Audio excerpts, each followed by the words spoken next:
మీకు చిన్న ఎగ్జాంపుల్ ఇస్తా. ఒక కాలేజ్లో ఆంధ్రప్రదేశ్ సంబంధించి ఒక కాలేజ్లో ఇది అందరూ చాలా వెరీ క్లియర్ ఇదండి. ఆంధ్రప్రదేశ్ చిత్తూరులో ఒక కాలేజ్లో డిప్లొమా స్టూడెంట్స్ దగ్గర ఫైనల్ ఇయర్ స్టూడెంట్స్ దగ్గర ఈ అండర్టేకింగ్ ఫామ్ అనేది చేయించుకోరు. అండర్టేకింగ్ ఫామ్ భారత రాజ్యాంగం ప్రకారం చట్ట వ్యతిరేకం. ఇది అండర్టేకింగ్ ఫామ్ అనేది సైన్ చేయించుకుంటారు అంటే మన హక్కులని భంగం కలిగించినట్టు, మన బేసిక్ రైట్ ని తుంగలో దొక్కుతున్నట్టు. ఏమని రాసింది ఇంకా చదువుతున్నాను అండర్టేకింగ్ ఫామ్ లా అయి మొత్తం మన డీటెయిల్స్ ఫిల్అప్ చేసి మనం ఏ కాలేజ్ ఎక్కడ మొత్తం మెన్షన్ చేసి in according to parents will hour college management has nothing to do with this. మన తల్లిదండ్రుల ఒక ఇష్టం మేరకు అంట, కాలేజ్ మేనేజ్మెంట్ కి దీంతో సంబంధం లేదంట. ఏది ఎగ్జామ్ రాసే దాంట్లో వినండి, ఇది క్లియర్గా అందరూ మీరు, మన తల్లిదండ్రుల ఒక ఇష్టం మేరకు కాలేజ్ మేనేజ్మెంట్ కి ఎటువంటి సంబంధం లేకుండా me and my parents are only responsible if I exposed to COVID positive symptoms or any incident on the way to exam center. ఇన్నరా ఇది ఎగ్జామ్ వెళ్ళే క్రమంలో మనకి కోవిడ్ పాజిటివ్ తర్వాత వచ్చినా, ఎగ్జామ్ వెళ్ళే దారిలో మనకి కరోనా వచ్చినా మన తల్లిదండ్రులు మనదే బాధ్యత. కాలేజ్ యాజమాన్యాలది కాదు, ప్రభుత్వంది కాదు. ఇదిగోండి స్టూడెంట్ సిగ్నేచర్, పేరెంట్స్ సిగ్నేచర్. చూడండి, నేను చెప్పిన వాస్తవాలు లేకపోతే ఇవన్నీ ఎందుకు సైన్ పెట్టించుకుంటారు? కరోనా రాదనే నమ్మకం ప్రభుత్వాలకు ఉన్నాక ఈ యొక్క ఫామ్లు దేనికోసం పెడుతున్నారు? అండర్టేకింగ్ ఫామ్లు. నమ్మకాలు మీకుంటే కరోనా సోకదని, చర్యలు మీరు తీసుకుంటున్నారు కరోనా సోకకుండా అంటే ఈ అండర్టేకింగ్ ఫామ్లు ఎందుకు? ఆలోచించండి. అంటే వాళ్ళకి తెలుసు కరోనా వస్తుందని తెలుసు, మనం హాస్పిటలైజ్ అవుతామని తెలుసు, అయినా కానీ పెట్టాలని చెప్పని వాళ్ళు ఈరోజు ఇవి కండక్ట్ చేస్తారు. మన తెలంగాణ రాష్ట్రంలో ఒక చిన్న ఇన్సిడెంట్, మన స్టేట్ తెలంగాణలో ఒక చిన్న ఇన్సిడెంట్ చెప్తాం మీకు. ఇవాళ పొద్దున ప్రిన్సిపల్ సెక్రటరీ, ఏది మన స్కూల్ ఎడ్యుకేషన్ సంబంధించి ప్రిన్సిపల్ సెక్రటరీ చిత్రా రామచంద్రన్ గారు గత నెల రోజులుగా వారి యొక్క విధుల్లోకి రాకుండా కరోనా సోకుతుందనే భయానికి వారి ఇంట్లోకి వెళ్ళే డ్యూటీ చేస్తుర్రు. అసలు వారు ఏమని నోట్ రిలీజ్ చేసింది తెలుసా? ఏం జియో మొట్టమొదటిసారి నాకు తెలిసి ఇప్పటివరకు మన రాష్ట్రం ఎవరు కూడా ఇట్లా జియో మొట్టమొదటిసారి రిలీజ్ చేసింది కావచ్చు. ఏంది జియో ప్రకారం తెలుసా? ఈ రోజు రిలీజ్ అయిన జియో 25వ తారీఖు లోపల బుక్స్ ఏదో గవర్నమెంట్ స్కూల్లో డిస్ట్రిబ్యూట్ చేసిన బుక్స్ ఆ సంబంధిత జిల్లాలకు పోతాయి. 25 లోపల సంబంధిత జెడ్పీటీసీలు, ఎంపీటీసీలు, ఎలక్టెడ్ ఆఫీస్ బేరర్ తోటి అందరు పిల్లలు ఒకటేసారి వచ్చి బుక్స్ కలెక్ట్ చేసుకొని వాళ్ళ బుద్ధి ఉందా అని అడుగుతుంది. వీళ్ళకి చిన్న చిన్న పిల్లలు వాళ్ళ ఇంట్లో క్షేమంగా ఉన్నారు. ఈరోజు వాళ్ళందరూ ఒక చోట గుమ్మ గుడిసి 3 రోజుల పుస్తకాలు వంటే వాళ్ళ కరోనా సోకితే ట్రీట్మెంట్ ఎడికెళ్ళిస్తారు. వాళ్ళ ప్రాణాలు వాళ్ళని విడిచిపెట్టరా మీ దాంట్లో? ఇప్పటి వరకు కేవలం ఇంటర్మీడియట్, ఇంజనీరింగ్, డిగ్రీ అనుకున్నాం. చిన్న పిల్లలు, గవర్నమెంట్ స్కూల్ పిల్లలు, వాళ్ళపైన కూడా మీరు ప్రతాపం చూపిస్తారు. వాళ్ళని కూడా ప్రాణాలకు పెట్టి వాళ్ళని కూడా ఈరోజు వాళ్ళకాడికి పంపే ఒక ప్రయత్నం చేస్తున్నారు. మీరు ఎందుకు ఈ విద్యార్థులపై మొండి వైఖరి? మా జీవితాలతో ఎందుకు ఇలా చెలగాటమాడుతుర్రు? పదే మేము గత నెల రోజులుగా మేము ప్రాధేయపడ్డాము, బతిమాలినము, హెచ్చరించినాము. ఇక తిరుగుబాటు ఒకటే మిగిలింది. తిరగబడతాము, తప్పనిసరిగా తిరగబడతాము. మా ప్రాణాలపైకి వస్తుంది, మా తల్లిదండ్రుల ప్రాణాలపైకి వస్తుందంటే 100% మేము తిరగబడతాము, పోరాడతాము. లీగల్గా పోతున్నాము, న్యాయం జరుగుతుందన్న నమ్మకంతో. అక్కడ కూడా మీరు అవకతవకలు చేసి ఆడ కూడా మీ చిల్లర బుద్ధి, చిల్లర చేష్టలు చేస్తే తర్వాత ఏ విధంగా ఇరాక్లో వేరే రాష్ట్రాల్లో తిరగబడ్డారో, వేరే దేశాల్లో తిరగబడ్డారో అదేవిధంగా భారతదేశంలో కూడా తిరుగుబాటు స్టార్ట్ అవుతుంది. అది తెలంగాణనే ప్రారంభం కూడా అవుతుంది. పాలకులారా హెచ్చరణ అనుకోండి, ఇది ఆఖరి హెచ్చరిక. దీని తర్వాత ఫీల్డ్లో ఉంటుంది, తట్టుకోలేని తర్వాత పరిస్థితిలో ఇదే ప్రగతి భవన్ ముందుకి పీపీ కిట్లు వేసుకొని 100 మంది కరోనా పేషెంట్ ప్రగతి భవన్ ముట్టడిస్తే ఎవడొస్తాడు? వస్తే ధైర్యం ఉందా? పట్టుకునే ధైర్యం ఉందా? షూట్ చేస్తారా? చంపుతారా? ఎట్లా సాగుకి తెగించే కదా ఇన్ని రోజులు పోరాడుతుంది. ఇక మీరు చంపుతారంటే దేనికి భయపడేది? 100% దానికి కూడా ఇంకా పోము. 100 మంది ఎఫెక్టెడ్ మా దాంట్లోనే ఉన్నాం. ఈరోజు మేము 50 మంది క్వారంటైన్ ఉన్నాము. సెక్షన్లకు భయపడలేదు, లోపల వరకు మేము సిద్ధంగా ఉన్నాం. మా 50 మంది వల్ల తెలంగాణ ఆంధ్ర రాష్ట్రంలో ఉన్న విద్యార్థులందరూ ప్రాణాలతో క్షేమంగా ఉంటుంటే మేము ముందుకు రానికి సిద్ధంగా ఉన్నాము. మేము పీపీ కిట్లు వేసుకొని ఇదే ప్రగతి భవన్ సీఎం క్యాబ్ లేకపోతే నీ ఫామ్ హౌసే కదా నీకు ప్రగతి భవన్, నీ ఫామ్ హౌస్ దగ్గరకు వస్తాము. ఎవరితో అడ్డుకుంటే ఏ రకంగా అడ్డుకుంటాం మేము కూడా చూస్తాం. మరి నీ పోలీసు బలగాలు అడ్డుకుంటే అని ప్రైవేట్ ఫోర్స్ అడ్డుకుంటుందా? దా చూసుకుందాం. మళ్ళా ఇక తప్పదు, ఇంకా తప్పుతలేదు ఈ రకంగా మాట్లాడటము. ఎన్ని రకాలుగా చెప్పినా నీకు అర్థమైతే లేదు. కేవలం నీ యొక్క స్వార్థం కోసము కేసులు బయట తెలిస్తే ఇప్పటివరకు యూజీసీకి ఒక లేఖ రాని 2 తెలుగు రాష్ట్రాల ముఖ్యమంత్రులు. ఆయన చూస్తాడు, ఈయన చూస్తాడు, ఈయన రాస్తాడు, ఆయన రాస్తాడు, ఆయన రాస్తే ఈయన రాస్తాడు.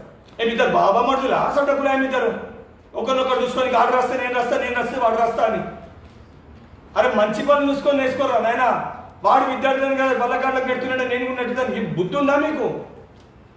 మన వేరే గురించి మాట్లాడుతావు. ఆడ యువకుడు ఆయనకు బుద్ధి లేదు, ఈడ ముసలన్నాను నీకు బుద్ధి లేదు.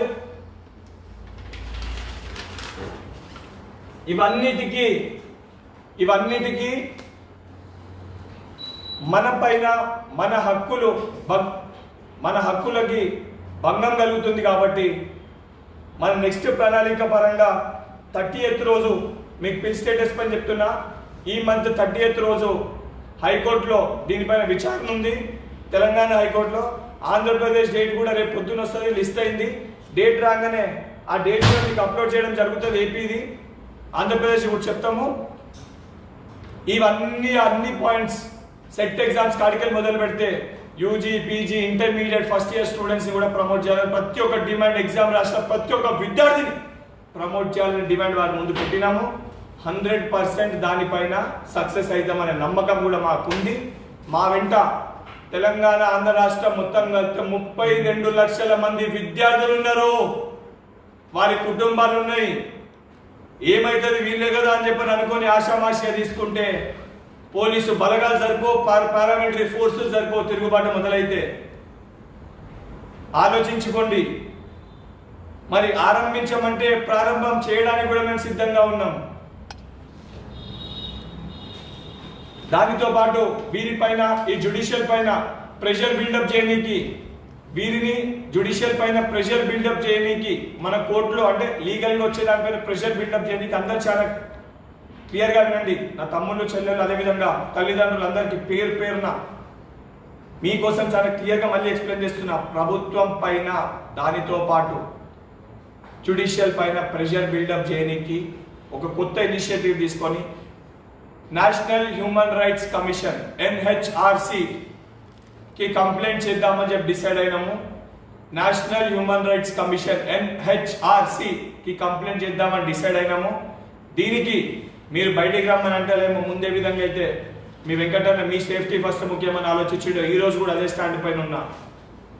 మేము ముందుండి మేము ఫీల్డ్లో కొట్లాడతాం. కానీ నా తమ్ముళ్ళు, చెల్లెలు ఎవరు కూడా ఇంటి బయటికి రావద్దు. మీరు అందరు ఇంట్లోనే మీ తల్లిదండ్రులతో క్షేమంగా ఉండాలి.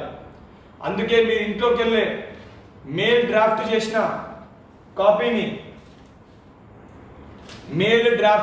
కాపీని మీకు అఫీషియల్ మన వెబ్సైట్ ప్లాట్ఫామ్లలో దీన్ని అందుబాటులో కల్పిస్తా. మన ప్రతి ఒక్క దాంట్లో ఉంటుంది. ఇది డ్రాఫ్ట్.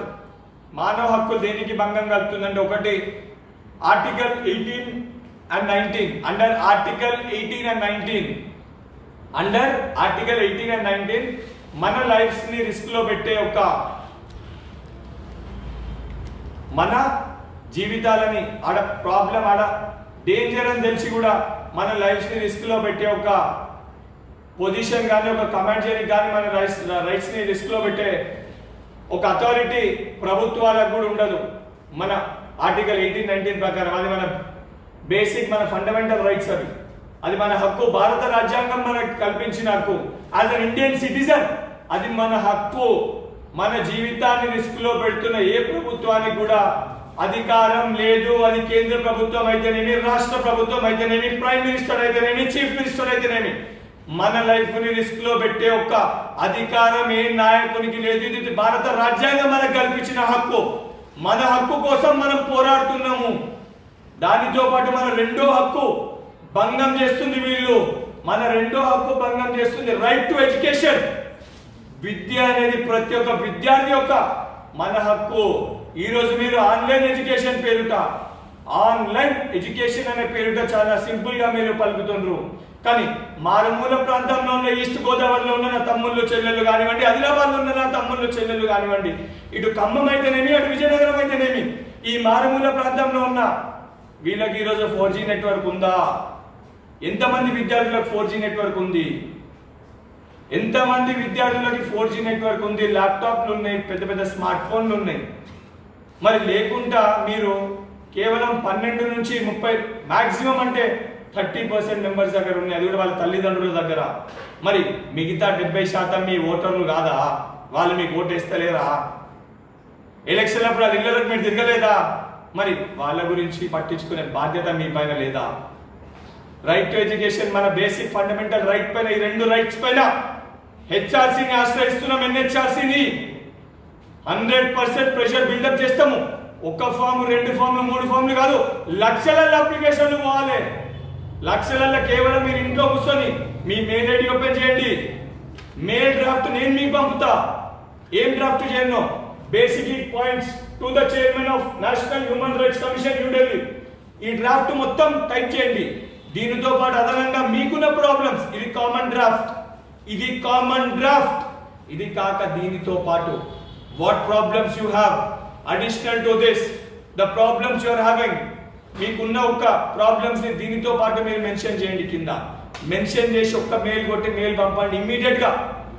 మనకు ఒక ఇందులో మంచి విషయం ఏంటంటే ఎన్హెచ్ఆర్సీకి మనం ఏ మెయిల్ చేసినా ఇమ్మీడియట్ గా మన కంప్లైంట్ రిజిస్టర్ అయ్యి మన కంప్లైంట్ నెంబర్ కూడా వస్తుంది. Return that your complaint has been registered అని నెంబర్ కూడా వస్తుంది. అట్లా లక్షలలో కంప్లైంట్లు పోయినాక అంటే మన వాయిస్ డైరెక్ట్ గా మనం మన హక్కులకి భంగం కలుగుతుంది చేసినాక మరి ప్రభుత్వం దానికి ఎట్లా స్పందిస్తుందో చూద్దాం. ఎందుకంటే ఈరోజు కేవలం మన తెలుగు రాష్ట్రాల్లో, తెలంగాణలో మనం తీసుకునే ఉద్యమాన్ని రేపు పొద్దున భారతదేశంలో ప్రతి ఒక్కరు కూడా, ఎందుకంటే ఫస్ట్ ఈ మాస్ ప్రమోషన్ పైన కూడా మనమే నిర్ణయం తీసుకున్నాం. ఇప్పుడు దీనిపైన ఎన్హెచ్ఆర్సీకి అప్లికేషన్ లక్షలలో ఇవ్వాలి. లక్షలలో పోతే మనం తీసుకునే ఉద్యమం రేపు పొద్దున కోట్లలో అప్లికేషన్లు పోతాయి. మరి అప్పుడు ప్రభుత్వం దిగిరాదా? మన ఎగ్జామ్స్ ఆపి మాస్ ప్రమోట్ చేయదా? మీరే ఆలోచించారు. నేను వాస్తవాలకి దగ్గరగా జరిగే విషయాలపై మాట్లాడుతున్నా. నేను మిమ్మల్ని రోడ్లపైకి రమ్మంటలేను, ధర్నాలు చేయమంటలేను, రస్తారోకోలు చేయమంటలేను. కానీ మీ బేసిక్ రైట్, మీ బేసిక్ ఫండమెంటల్ రైట్ ఏదైతే భంగం కలుగుతుందో, జీవించే హక్కు మనకుంది, చదువుకునే హక్కు మనకుంది. భారత రాజ్యాంగం ప్రకారం మనకు వచ్చిన హక్కు as an Indian citizen, that's our basic right, right to live and right to education. అది భంగం కలిగి దాన్ని నాశనం చేసే ఒక ప్రయత్నం కేంద్ర రాష్ట్ర ప్రభుత్వాలు చేస్తున్నాయి. దీన్ని తిప్పికొట్టే ఒక బాధ్యత కేవలం చదువుకునే విద్యార్థులు కాదు, ఈ విద్యార్థుల యొక్క తల్లిదండ్రులకి, వారితో పాటు ప్రతి ఒక్క దేశ పౌరుని యొక్క బాధ్యత. మాకెందుకులే అని చెప్పని ఇంట్లో కూర్చుంటే, మాకేమైతుంది అని చెప్పి ఇంట్లో కూర్చుంటే, మీకు మెయిల్ పెట్టనీకి అయ్యే సమయం 5 నుంచి 10 నిమిషాలు. 5 నుంచి 10 నిమిషాలు.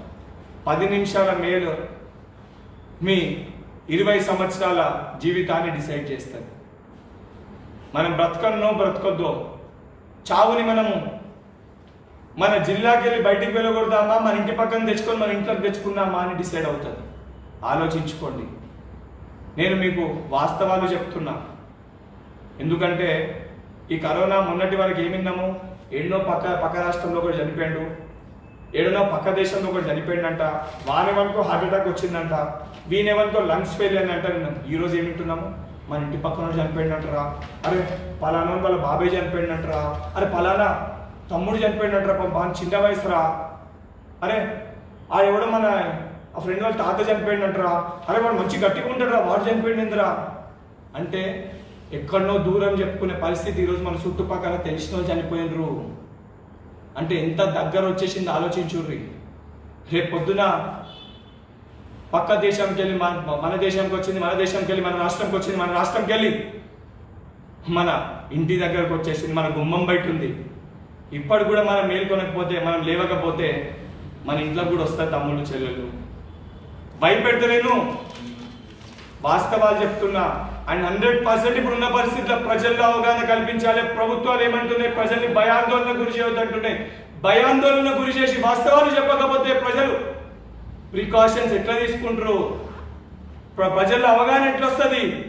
అవగాహన కల్పించాల్సిన ప్రభుత్వాలే తప్పుడు సమాచారాలు ఇచ్చుకుంటా మా ఒక మంత్రులకు వచ్చింది 6 రోజుల నయమైంది, మా యొక్క మంత్రులకు వచ్చింది 4 రోజుల నయమైందని చెప్పి పిచ్చి పిచ్చి చేష్టలు, పిచ్చి పిచ్చి మాటలు, తప్పుడు ప్రచారాలు చేస్తున్నారు. కానీ ఎక్కడన్నా డాక్టర్లు చెప్తున్నారు, ఇట్లా ఆలోచించు.